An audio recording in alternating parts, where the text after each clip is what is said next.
Mbona kama mnanichanganya?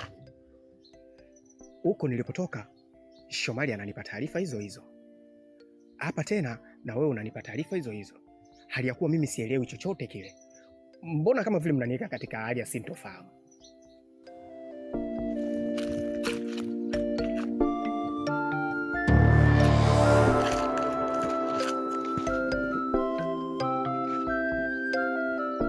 Mimi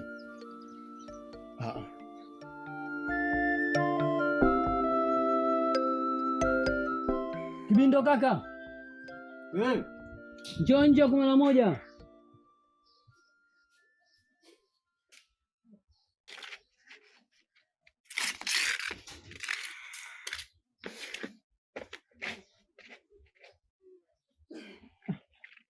Kibindo kaka, fanya mpango nipate hata kichupa kimoja nikatea maumivu, maana kaniumiza yule fala.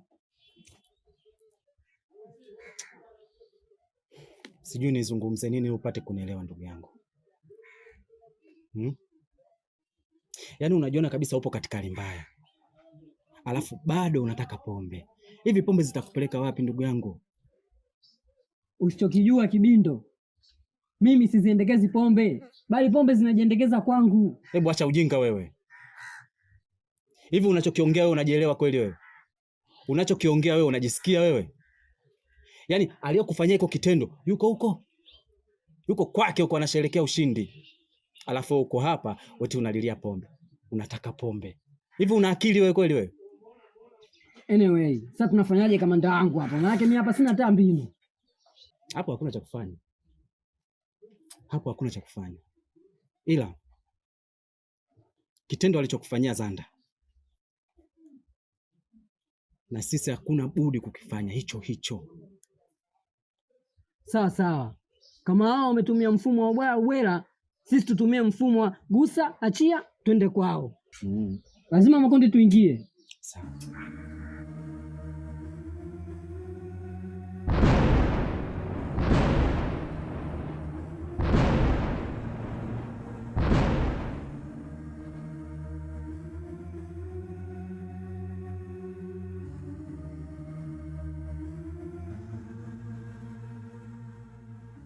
Mama,